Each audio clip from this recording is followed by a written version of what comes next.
وذكر فإن الذكرى تنفع المؤمنين.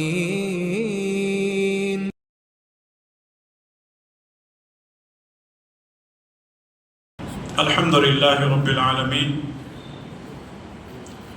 والصلاة والسلام على أشرف الأنبياء والمرسلين نبينا محمد وعلى آله وصحبه أجمعين، أما بعد. أعوذ بالله السميع العليم من الشيطان الرجيم من همزه ونفخه ونفثه. قال الملأ الذين استكبروا من قومه لنخرجنك يا شعيب والذين آمنوا معك من قريتنا أو لتعودن في ملتنا قال أولو كنا كارهين. رب اشرح لي صدري ويسر لي أمري واحلل عقدة من لساني يفقهوا قولي. محترم حاضرین و حاضرات،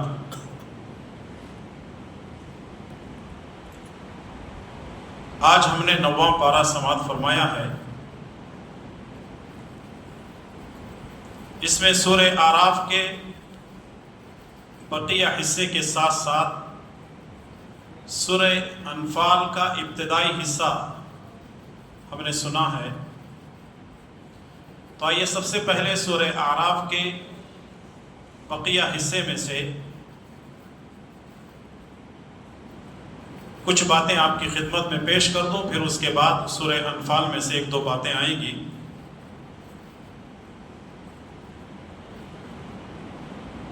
سب سے پہلی بات تو یہ ہے کہ اس دنیا میں جتنی قومیں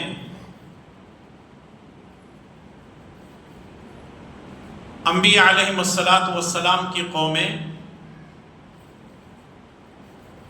جن قوموں نے بھی اللہ اور اس کے رسول کی نافرمانی کی ہے، اللہ تبارک و تعالی نے ان کو اپنے انجام تک پہنچا دیا. اور یہ حقیقت بھی ہے کہ اللہ تبارک و تعالی نے اطاعت اور فرما برداری کرنے والوں کی قرآن کریم میں تعریف کی ہے، رضامندی کا اظہار کیا ہے، اور ان کا ٹھکانہ جنت ہے. اور جو نافرمانی کرتے ہیں اللہ تبارک و تعالی دنیا ہی میں ان پر عذاب نازل کرتا ہے، اور آخرت کا عذاب اس سے بالکل الگ تھلگ ہے، اور وہ جہنم کا عذاب ہے. حضرت موسیٰ علیہ السلام کی قوم بہت ہی نافرمان قوم تھی. حالانکہ اللہ تبارک و تعالیٰ نے بے شمار نعمتوں سے ان کو نوازا تھا، اس کے باوجود بھی اس قوم نے موسیٰ علیہ السلام کی باتوں کو نہیں مانا، بالآخر وہ عذاب کا شکار ہو گئے. اللہ تبارک و تعالیٰ نے سورہ اعراف کی آیت نمبر 133 میں تقریباً 5 عذاب کا ذکر کیا ہے. بنی اسرائیل، ان پر اللہ تبارک و تعالی نے 5 عذاب نازل کیے ہیں. اللہ تعالیٰ فرماتا ہے فَأَرْسَلْنَا عَلَيْهِمُ الطُّوفَانَ وَالْجَرَادَ وَالْقُمَّلَ وَالضَّفَادِعَ وَالدَّمَ آيَاتٍ مُفَصَّلَاتٍ فَاسْتَكْبَرُوا وَكَانُوا قَوْمًا مُجْرِمِينَ.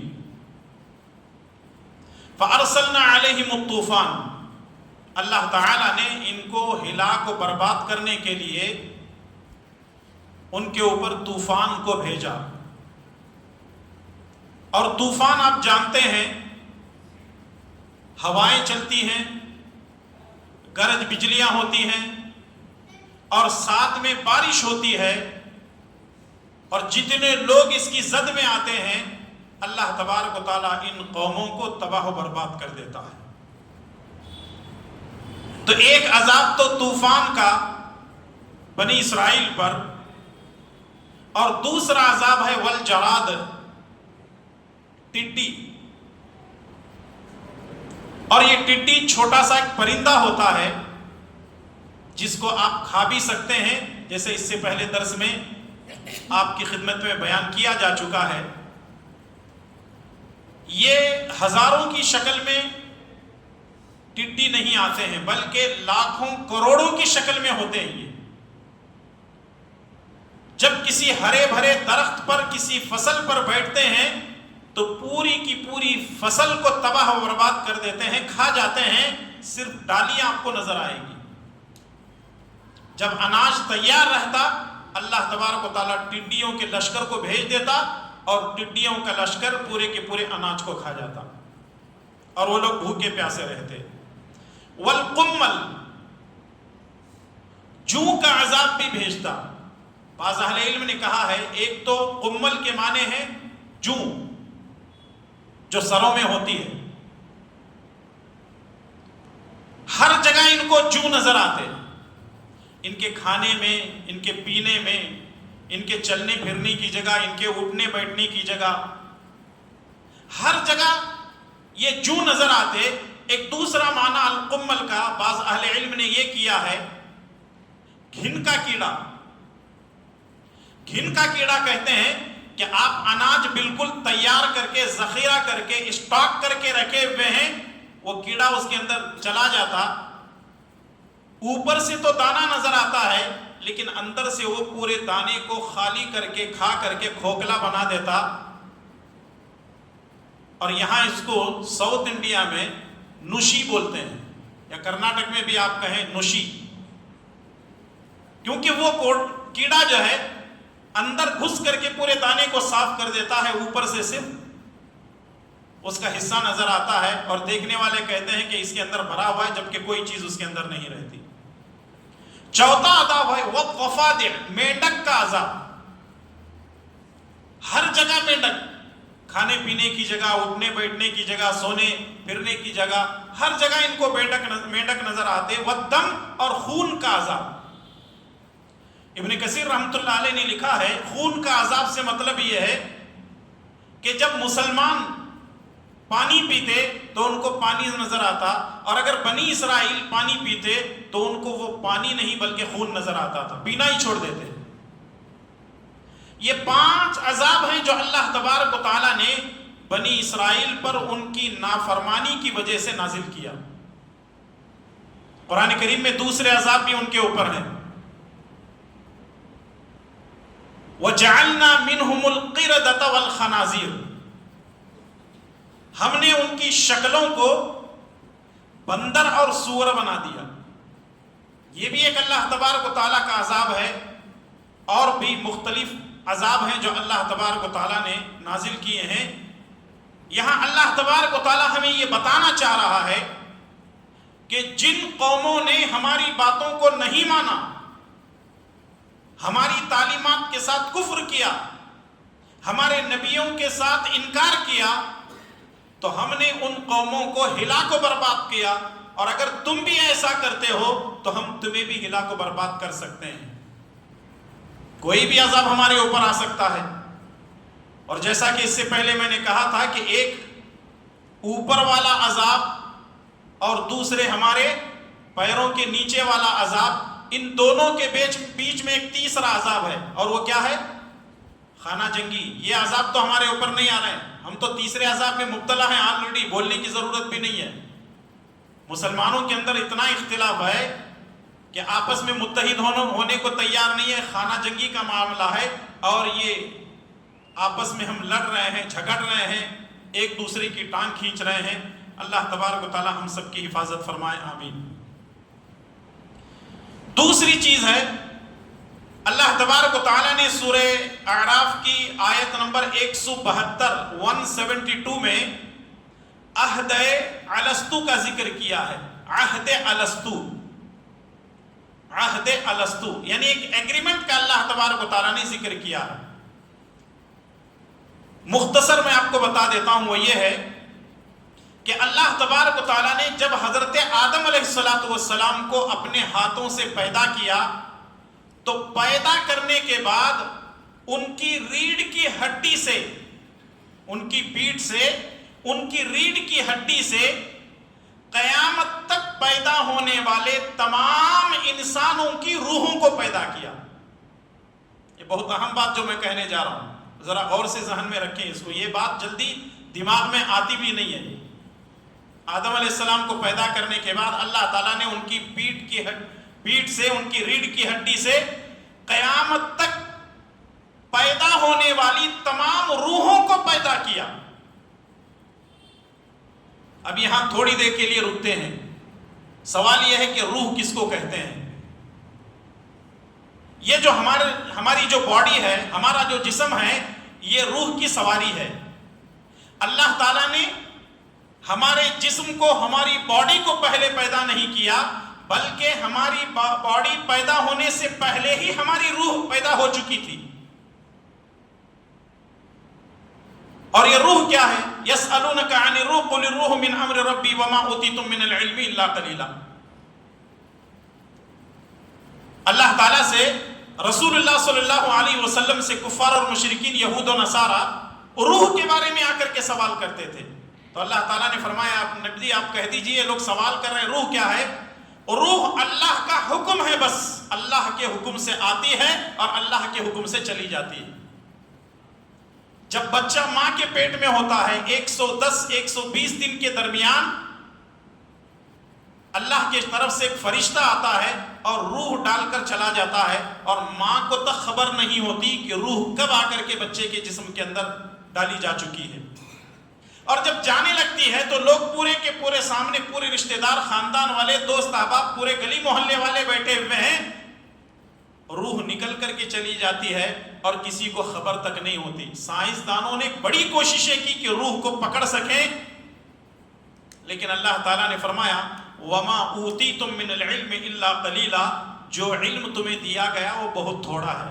جتنا ہاتھ پیر مارنا ہے اتنا ہی ہاتھ پیر مارو، حد سے زیادہ ہاتھ پیر ماریں گے تو ہاتھ پیر توڑ لیں گے. میڈیکل سائنس آج بھی کوشش کر رہی ہے، لیکن جو چیز اللہ تعالیٰ چھپا کر کے رکھا ہے اس چیز کو میڈیکل سائنس بھی ڈھونڈ نہیں سکتی. تو روح کا علم سوائے اللہ تبارک و تعالیٰ کے کوئی نہیں جانتا.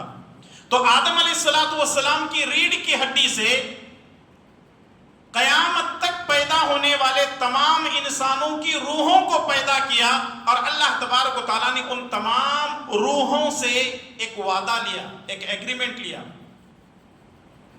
اللہ تبارک و تعالیٰ نے کیا پوچھا؟ وَإِذْ أَخَذَ رَبُّكَ مِنْ بَنِي آدَمَ مِنْ ظُهُورِهِمْ ذُرِّيَّتَهُمْ وَأَشْهَدَهُمْ عَلَىٰ أَنفُسِهِمْ أَلَسْتُ بِرَبِّكُمْ قَالُوا بَلَىٰ شَهِدْنَا أَن تَقُولُوا يَوْمَ الْقِيَامَةِ إِنَّا كُنَّا عَنْ هَٰذَا غَافِلِينَ. اللہ تبارک و تعالیٰ نے ان روحوں سے سوال کیا. کیا سوال کیا؟ أَلَسْتُ بِرَبِّكُمْ، کیا میں تمہارا رب نہیں ہوں؟ قَالُوا بَلَىٰ شَهِدْنَا، تو سب نے کہا کہ اللہ تعالیٰ تو ہمارا رب ہے. شہدنا ان تقولوا یوم القیامت انا کننا عن ھذا غافلین. دیکھو اس بات پر گواہ رہنا، تم اس بات کو مان چکے ہو کہ میں تمہارا رب ہوں، لیکن دنیا میں جا کر کے اس ایگریمنٹ سے غافل نہ ہو جانا. لیکن یہاں انسان آ گیا لیکن غافل ہو چکا ہے.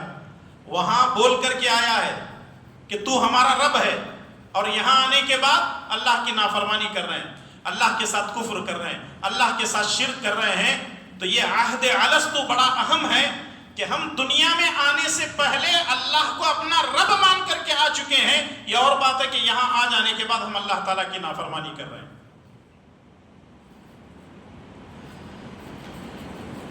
ایک تیسری چیز یہ ہے کہ جو لوگ حق کو قبول نہیں کرتے ہیں، جو لوگ حق کو قبول نہیں کرتے ہیں، اللہ تبارک و تعالیٰ نے ایسے لوگوں کو جانور کہا ہے. جو لوگ حق کو قبول نہیں کرتے ہیں ایسے لوگوں کو اللہ تعالیٰ نے جانور کہا ہے. اتنا ہی نہیں، جانور سے بھی بدتر ہیں. اور ایسے لوگوں کو اللہ تعالیٰ انس و جن کو کہاں داخل کرے گا؟ جہنم میں داخل کرے گا. اللہ تبارک و تعالیٰ سورہ اعراف کی 179 میں ارشاد فرماتا ہے وَلَقَدْ ذَرَعْنَا لِجَهَنَّمَ كَثِيرًا مِنَ الْجِنِّ وَالْإِنسِ. ہم نے بہت سے جنوں اور انسانوں کو خالص جہنم کے لیے پیدا کیا ہے. ہم نے بہت سارے جنوں اور انسانوں کو جہنم کے لیے پیدا کیا ہے. وہ کیسے ہوں گے جو جہنم میں جائیں گے؟ انسان بھی ہو سکتے ہیں، جنات بھی ہو سکتے ہیں. لَهُمْ قُلُوبٌ لَا يَفْقَهُونَ بِهَا، ان کے دل تو ہوں گے لیکن وہ سمجھتے نہیں ہیں. وَلَهُمْ أَعْيُنٌ لَا يُبْصِرُونَ بِهَا، ان کی آنکھیں تو ہوں گے لیکن وہ دیکھ نہیں پائیں گے. وَلَهُمْ آذَانٌ لَا يَسْمَعُونَ بِهَا، ان کے کان تو ہوں گے لیکن وہ سن نہیں سکیں گے. یعنی ان کا دل بھی ہوگا، ان کی آنکھیں بھی ہوں گے، ان کے کان بھی ہوں گے، سب کچھ ہوں گے. اس کا مطلب یہ ہے کہ ان کے اندر صلاحیتیں ہوں گی لیکن وہ حق کو قبول نہیں کریں گے. دیکھیں گے اپنے ہاتھوں سے حق اور باطل کو لیکن تب بھی نہیں مانیں گے. اپنے کانوں سے سنیں گے یہ صحیح ہے، یہ سچ ہے، یہ حقیقت ہے، لیکن پھر بھی وہ انسنی کر دیں گے. اب اللہ تعالیٰ فرماتا ہے اولئک کالانعام، جو حق کو قبول نہیں کرتا، جو حق کو قبول نہیں کرتا، اللہ نے فرمایا اولئک کالانعام، ایسے لوگ جانور ہیں، جانور. اور اس سے بڑی بات ہے اللہ تعالیٰ نے کہا بل ہم اضل، جانور سے بھی بدتر ہیں. اس لیے ہم لوگ کہتے ہیں کہ جو کافر ہے، جو مشرک ہے، جو فاسق اور فاجر ہے، وہ جانور سے بھی بدتر ہے. جانور کو اگر آپ کہیں گے دائیں چل تو وہ دائیں جائے گا، بائیں چل تو بائیں جائے گا. انسان کو بولیں گے دائیں چل، وہ بائیں نکل جائے گا. اگر اس کو کہیں گے بائیں چل تو وہ دائیں نکل جائے گا. انسان جانور سے بھی بدتر ہے کیونکہ وہ حق کو قبول نہیں کر رہا ہے. آج آپ دیکھ لیں دنیا کے اندر معمولی اگر ایک گھر بنانا ہو تو انجینئر کے پاس جاتے ہیں، خوبصورت ڈیزائن بناتے ہیں. یہاں تک کہ ماسٹر بیڈ روم کے اندر اگر ٹوائلٹ بھی اس کو بنانا ہو تو وہ کہاں سے لے کے آتا ہے؟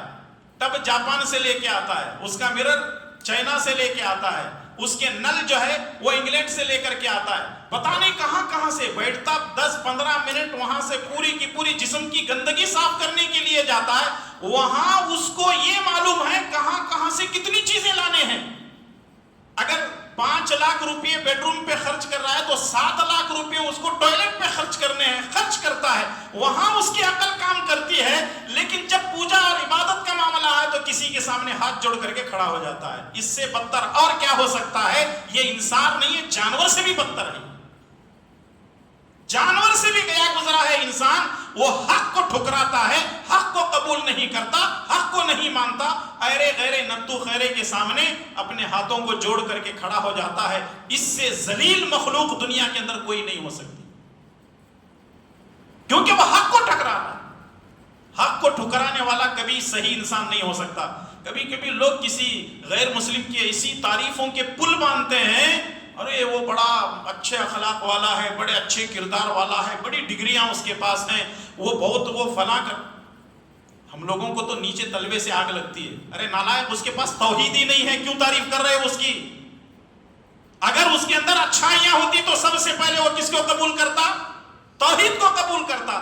اس کے اندر کوئی اچھائی نہیں ہے جب تک وہ توحید کو قبول نہیں کرتا. اور دنیا کا سب سے بہترین انسان وہ ہے، دنیا کا سب سے بڑا مالدار انسان وہ ہے جو عقیدہ توحید کا پابند ہے. تو دنیا کا سب سے ذلیل انسان، سب سے بدتر انسان وہ ہے جو مشرک اور کافر ہے، اللہ کو نہیں مانتا ہے. اور اے اہل حدیثو مبارک ہو آپ کے لیے، اے اہل حدیثو مبارک ہو، اللہ تبارک و تعالیٰ نے آپ کو توحید پرست بنایا ہے. آپ دنیا کے سب سے بڑے مالدار ہیں. اور اگر ایک آدمی کے پاس دنیا کی ہر چیز موجود ہے اور اگر توحید نہیں ہے تو دنیا کا سب سے بڑا علاش اور سب سے بڑا بھکاری ہے. اللہ تعالیٰ ہمیں مرتے دم تک توحید پر قائم و دائم رہنے کی توفیق عطا فرمائے.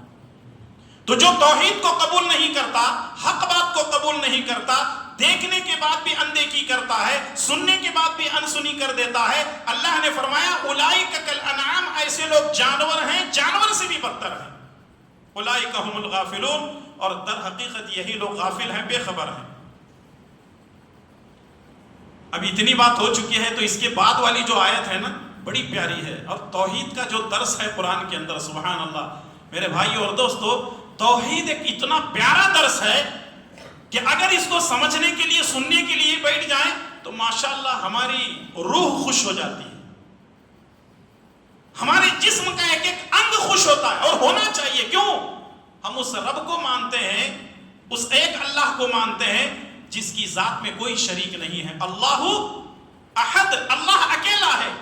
اب دیکھیں یہاں جو بات کہی گئی ہے وہ بڑی پیاری ہے. سورہ اعراف کی آیت نمبر 194 195 194 195. اور جو آیتوں کا میں حوالہ دیتا ہوں آپ لوگوں کو وہ اس لیے دیتا ہوں، ایک تو ریکارڈنگ ہو رہی ہے، اور دوسری بات یہ ہے کہ آپ اپنے گھروں میں جا کر کے ان آیات کا ترجمہ دیکھیں، اس کی تفسیر دیکھیں، آپ کا اور ذہن کھلے گا۔ اب کیا فرماتا ہے اللہ تعالیٰ، ذرا غور کیجئے، ان الذین تدعون من دون اللہ عباد امثالکم، اللہ کو چھوڑ کر جن کو تم مدد کے لیے پکارتے ہو، جملے پر غور کریں، اللہ کو چھوڑ کر جن کو تم مدد کے لیے پکارتے ہو، عباد امثالکم، وہ تمہاری طرح اللہ تعالیٰ کے بندے ہیں، کوئی اسپیشل مخلوق نہیں ہے، وہ کیا ہے؟ وہ اللہ تبارک و تعالیٰ کے بندے ہیں۔ فَلْيَسْتَجِيبُوا لَكُمْ إِن كُنتُمْ صَادِقِينَ، ذرا ان کو پکارو، دیکھو وہ تمہاری بات کا جواب دیتے ہیں کیا، سچے ہیں کیا، دیکھو ذرا پکار کر کے دیکھو۔ اب آگے اللہ تعالیٰ فرماتا ہے ٹھیک ہے، اگر تم نے ان کو پکار لیا تو پکارنے کے بعد ان کا کوئی ری ایکشن ہوتا ہے۔ اب آگے اللہ فرماتا ہے أَلَهُمْ أَرْجُلٌ يَمْشُونَ بِهَا، کیا ان کے پیر ہیں جو چل کر تمہاری طرف آئیں گے؟ مثال کے طور پر ایک بت ہے، انسانوں نے اس کو خدا بنا لیا ہے۔ کیسے؟ اس کے 2 ہاتھ ہیں، 2 پیر ہیں، اس کا سر ہے، پیشانی ہے، اس کی آنکھیں ہیں، ناک بنی ہوئی ہے، گال ہیں، کان ہیں، گردن ہے، پوری باڈی ہے۔ اب اللہ تبارک و تعالیٰ فرماتا ہے جن کو تم مشکل وقت میں پکارتے ہو، ذرا پکار کر کے دیکھو، چل کر کے تمہارے پاس آتے ہیں۔ اچھا، جو مدد کرنے والا ہوتا ہے، آپ اس کے پاس جاتے ہیں، وہ مدد کرتا ہے، کبھی آپ بھی جاتے ہیں، کبھی وہ آپ کی مدد کرنے کے لیے آتا ہے۔ اللہ تعالیٰ فرماتا ہے الہم ارجل یمشون بہا، کیا ان کے پیر ہیں جو چل کر تمہارے پاس آتے ہیں؟ ام لہم ایدی یبطشون بہا، کیا ان کے ہاتھ ہیں جو کسی چیز کو تم دیتے ہیں تو کیا وہ پکڑ کر کے بتاتے ہیں؟ ام لہم اعین یبصرون بہا، کیا ان کی آنکھیں ہیں، تم رو رہے ہو، گڑ گڑا رہے ہو، تم کو دیکھتے ہیں؟ جب وہ چل نہیں سکتے، جب وہ سن نہیں سکتے، کسی چیز کو پکڑ نہیں سکتے، کسی چیز کو دیکھ نہیں سکتے، ام لہم آذان یسمعون بہا، کیا ان کے کان ہیں جو سنتے ہیں؟ قل ادعوا شرکاءکم ثم کیدونی فلا تنظرون، اپنے تمام معبودان باطل کو بلا لو اور میرے خلاف سازش کرو، مجھے ذرہ برابر بھی مہلت نہ دو۔ اللہ اکبر، کتنا بڑا چیلنج ہے معلوم معبودان باطل کے لیے۔ جو لوگ غیر اللہ کی پوجا پرستش کہتے ہیں، اللہ تعالیٰ کہتا ہے تمہارے سارے معبودوں کو بلا لو، سب کو بلا لو، بڑے کو بھی بلا لو، چھوٹے کو بھی بلا لو، گڈے کو بھی بلا لو، لمبے کو بھی بلا لو، جتنے تمہارے معبودان باطل ہیں نا، ایک کونے سے دوسرے کونے تک، مشرق سے مغرب تک، شمال سے جنوب تک، سارے معبودان باطل کو بلا لو اور میرے خلاف سازش کرو۔ کون کہہ رہا ہے؟ اللہ تعالیٰ کہہ رہا ہے میرے خلاف سازش کرو اور مجھے مہلت بھی نہ دو۔ تم کچھ بگاڑ پاؤ گے میرا؟ اللہ تعالیٰ کہتا ہے تم میرا کچھ بگاڑ پاؤ گے؟ تم کچھ بھی نہیں کر سکتے۔ جن کو تم مان رہے ہو ان کو اپنی خبر نہیں ہے، وہ دوسروں کی خبر کیا لیں گے، اور تمہاری مرادیں، تمہارے ارادوں کو، تمہارے پریشانیوں کو دور کریں گے۔ اور یہاں عجیب بات یہ ہے، کچھ لوگ یہ کہتے ہیں اللہ تعالیٰ تک پہنچنے کے لیے وسیلے کی ضرورت ہے۔ یہ ٹاپک اسی میں آ رہا ہے توحید کے باب میں، سورہ اعراف کی 197 198۔ کچھ لوگ یہ کہتے ہیں کہ اللہ تعالیٰ تک پہنچنے کے لیے کس کی ضرورت ہے؟ وسیلے کی ضرورت ہے۔ جس طریقے سے جج کے پاس جانے کے لیے وکیل کی ضرورت ہے، اللہ تک پہنچنے کے لیے ولی کی ضرورت ہے۔ پہلے ولی کے پاس جاؤ، پھر اس کے بعد اللہ ملے گا، پہلے وکیل کے پاس جاؤ، پھر آپ کے پاس جج ملے گا۔ ٹھیک ہے، مان لیتے ہیں آپ کی بات۔ یہ جو بھونڈی مثال دی جا رہی ہے، بکواس مثال دی جا رہی ہے، یعنی اللہ جج ہو گیا، بیچ میں جو ولی ہے وہ وکیل بن گیا۔ جج تو ایک نمبر کا نالائق ہوتا ہے، وہ رشوت بھی لے کر کے فیصلے بدل سکتا ہے، تو کیا اللہ تعالیٰ رشوت لے کر کے فیصلے بدلتا ہے؟ وہ تو ساری کائنات کا رب ہے۔ کہاں کی مثال کہاں لے جا کر کے فٹ کر رہا ہو؟ جی ٹھیک ہے، مان لیتے ہیں وقتی طور پر۔ لوگ یہ کہتے ہیں کہ ٹھیک ہے، ہمارے جو ولی ہیں جب تک دنیا میں رہتے ہیں ان کی چلتی ہے، مرنے کے بعد پہلے سے زیادہ چلتی ہے۔ ہمارے جو ولی ہیں ان کی دنیا میں بہت چلتی ہے، قطب ہیں، ابدال ہیں اور فلاں فلاں پیر ہیں۔ جیسے کچھ لوگ یہ کہتے ہیں کہ پورے ہندوستان کو 4 بڑے بڑے ولی ہیں جو پکڑ کر کے رکھے ہوئے ہیں، اگر ذرہ برابر بھی چھوڑ دیں گے نا پورا ہندوستان ستیہ ناش ہو جائے گا، پورا ہندوستان برباد ہو جائے گا، تباہ ہو جائے گا۔ کیسی عقلیں ہیں لوگوں کی؟ ٹھیک ہے، ہندوستان کو چار پکڑ کر کے بیٹھے ہوئے ہیں، پوری دنیا کو کون پکڑا ہوا ہے؟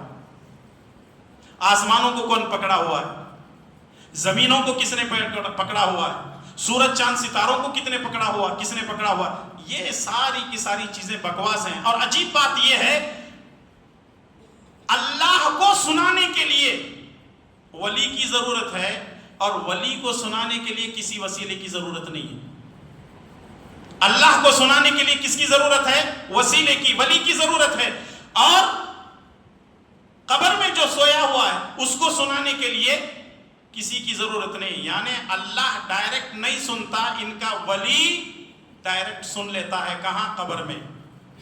اب اللہ تبارک و تعالیٰ ان کے بارے میں فرماتا ہے وَالَّذِينَ تَدْعُونَ مِن دُونِهِ لَا يَسْتَطِيعُونَ نَصْرَكُمْ وَلَا أَنفُسَهُمْ يَنصُرُونَ۔ جس کو تم اللہ تبارک و تعالیٰ کے علاوہ پکارتے ہو، لا يَسْتَطِيعُونَ نَصْرَكُمْ، وہ تمہاری مدد نہیں کر سکتے۔ یعنی اللہ کے علاوہ ہم جس کو پکارتے ہیں، اگر کوئی اللہ کے علاوہ کسی اور کو پکارتا ہے، وہ کسی کی مدد نہیں کر سکتا۔ وَلَا أَنفُسَهُمْ يَنصُرُونَ، وہ اپنی مدد خود نہیں کر سکتا تو تمہاری مدد کیا کرے گا؟ اردو میں، دکنی اردو میں ایک محاورہ ہے، بھیکاری کے پاس بھیک منگے تو بھگا بھگا کو مارا طاقت ہے۔ جو خود پریشان ہے، جو خود بھیکاری ہے، ہم اس کے پاس جا کر کے مانگ رہے ہیں حضرت ہماری مرادیں پوری کرو۔ اندر کہاں سے، ادھر سے پڑھ رہے ہیں کیا ادھر سے پڑھ رہے ہیں معلوم نہیں ہے، لیکن ہم لوگ کیا کر رہے ہیں؟ ان کے پاس جا کر کے بول رہے ہیں ہماری کچھ مدد کرو۔ اللہ تعالیٰ کہتا ہے وہ خود اپنی مدد کرنے کو تیار نہیں ہے، زبردستی کیوں جا رہے ہیں اس کے پاس مدد مانگنے؟ وَإِن تَدْعُوهُمْ إِلَى الْهُدَى لَا يَسْمَعُونَ۔ اتنا ہی نہیں، اگر تم ان کو پکارتے ہو یا کسی بھلے کام کے لیے بلاتے ہو، لا يَسْمَعُونَ، وہ سنتے بھی نہیں ہیں۔ وَتَرَاهُمْ يَنظُرُونَ إِلَيْكَ وَهُمْ لَا يُبْصِرُونَ، تم سمجھتے ہو کہ وہ تم کو دیکھتے ہیں جبکہ وہ تمہیں دیکھتے نہیں ہیں، ان کے اندر اتنی طاقت نہیں ہے۔ ذرا سوچیں اور غور کریں، ایک آدمی کسی قبر پر جاتا ہے، ایک موٹی مثال دے کر کے میں سمجھا رہا ہوں، ایک آدمی کسی قبر پر جاتا ہے اور وہاں جا کر عبادت کر رہا ہے، وہاں جا کر رکوع سجدے کر رہا ہے، وہاں جا کر جانور ذبح کر رہا ہے، وہاں جا کر چادریں چڑھا رہا ہے، وہاں جا کر کے پیسہ نچھاور کر رہا ہے، وہاں جا کر کے یہ سمجھتا ہے کہ سب کچھ یہاں سے ہوتا ہے۔ اللہ تعالیٰ فرماتا ہے اس کے اندر اگر تجھے پتا چل جائے کہ کیا اس کے ساتھ ہو رہا ہے تو کبھی تو وہاں جانا بھی گوارا نہیں کرے گا۔ اور حالات ایسے ہیں، انسانوں نے اللہ کو چھوڑ دیا ہے۔ جملے پر غور کریں، انسانوں نے اللہ کو چھوڑ دیا ہے، غیر اللہ کی پوجا پرستش کرنے لگے ہیں۔ اب اللہ کی مدد بھی انسانوں کے ساتھ نہیں رہی۔ جب ہم نے اللہ کو چھوڑا تو اللہ تعالیٰ نے ہمارا ساتھ چھوڑا۔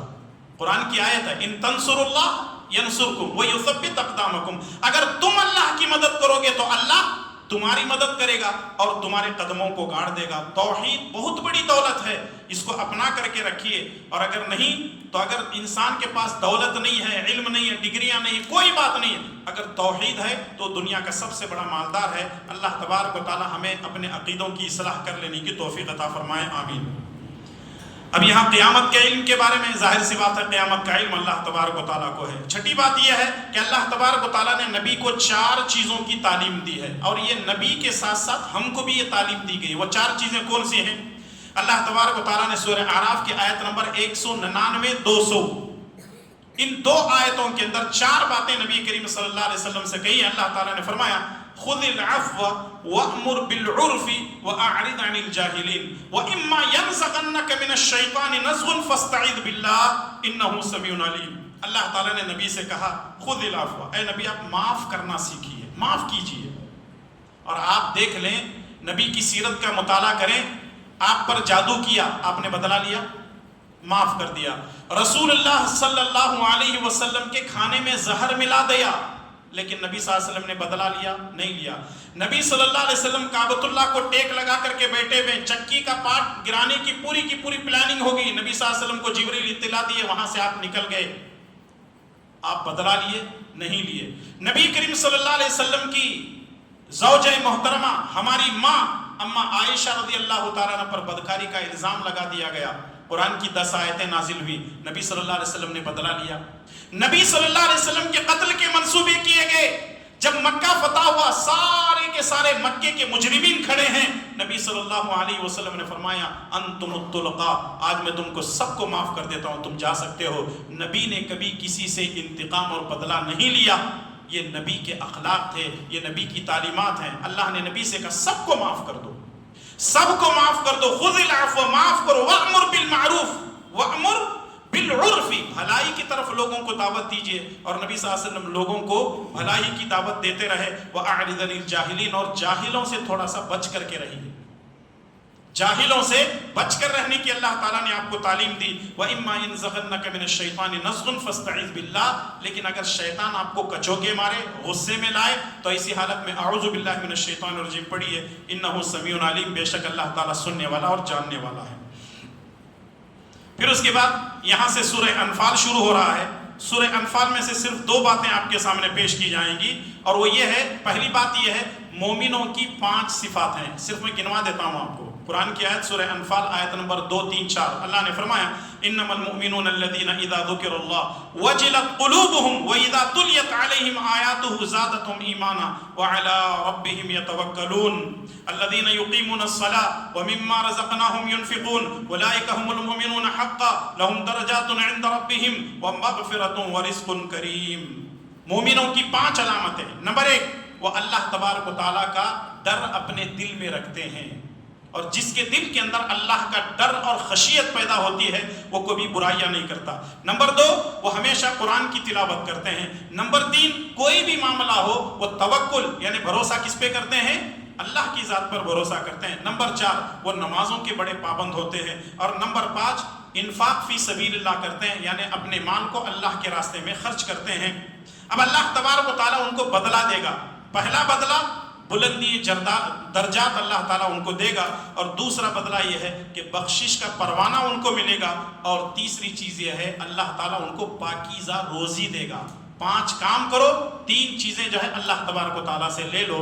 یہ مومنوں کی صفات ہیں کہ یہ کام کرتے ہیں اور اللہ تبارک و تعالیٰ ان کو دیتا ہے۔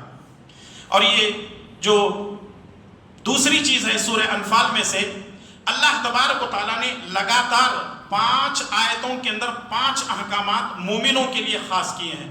جیسے ایک آیت آتی ہے نا، یا ایھا الذین آمنوا، کیا مطلب اس کا؟ اے ایمان والو۔ 5 آیتیں کنٹینیو ہیں، یا ایھا الذین آمنوا، یا ایھا الذین آمنوا، یا ایھا الذین آمنوا۔ ان میں سے پہلی چیز اللہ تعالیٰ نے ایمان والوں سے کہا کہ میدان جنگ سے مت بھاگو، اور میدان جنگ سے بھاگنا یہ کبیرہ گناہوں میں سے ہے۔ میدان جنگ سے بھاگنا یہ کبیرہ گناہوں میں سے ہے۔ دوسری چیز یہ ہے، اے ایمان والو اللہ اور اس کے رسول صلی اللہ علیہ وسلم کی اطاعت کرو۔ اور تیسرا حکم ہے، اے ایمان والو جب اللہ اور رسول تمہیں کسی کام کے لیے بلائیں تو سارے کام چھوڑ دو، اللہ اور اس کے رسول کی آواز پر لبیک کہتے ہوئے آ جاؤ۔ اور چوتھی چیز ہے، اے ایمان والو اللہ اور اس کے رسول کے ساتھ خیانت نہ کرو اور اپنی امانتوں کو پورا کرو۔ اور 5ویں چیز یہ ہے، اے ایمان والو اللہ تبارک و تعالیٰ سے اگر تم ڈرو گے تو اللہ تبارک و تعالیٰ تمہیں بصیرت عطا کرے گا۔ فرقان یعنی 2 چیزوں کے اندر فرق کرنے والی چیز تمہارے اندر عطا کرے گا اور تمہارے گناہوں کو معاف کر دے گا۔ اس کی بہت بڑی تفصیل ہے۔ یہ 5 یا ایھا الذین آمنوا کے اندر اللہ تبارک و تعالیٰ نے بڑی پیاری بات کہی ہے۔ اسی لیے عبداللہ بن مسعود رضی اللہ تعالیٰ عنہ کہا کرتے تھے، اگر قرآن کریم میں یا ایھا الذین آمنوا آ جائے، اپنے کانوں کو اس آیت کی طرف لے کر جاؤ، اللہ تعالیٰ کسی کام کے کرنے کا مومنوں کو حکم دے رہا ہوگا، یا اللہ تعالیٰ مومنوں کو کسی کام سے منع کر رہا ہوگا۔ یہ صحابہ کرام کی سوچ تھی، اور اس طریقے سے وہ جو ہے انہی آیتوں کو سن کر کے ایمان لاتے اور اللہ اور اس کے رسول کی تعلیمات پر عمل کرتے تھے۔ تو ضرورت اس بات کی ہے کہ ہم بھی اللہ اور اس کے رسول کی تعلیمات کو اپنی زندگی میں اپنانے کی کوشش کریں۔ اللہ تعالیٰ مجھے اور آپ تمام کو ہر حال میں توحید کو اپنانے کی توفیق عطا فرمائے، اللہ اور اس کے رسول کی اطاعت اور فرمانبرداری کرنے کی توفیق عطا فرمائے۔ اللہ تعالیٰ شرک و بدعات سے اور خرافات سے ہم سب کی حفاظت فرمائے، آمین یا رب العالمین۔ ربنا تقبل منا انك انت السميع العليم واخر دعوانا ان الحمد لله رب العالمين والسلام عليكم ورحمة الله وبركاته۔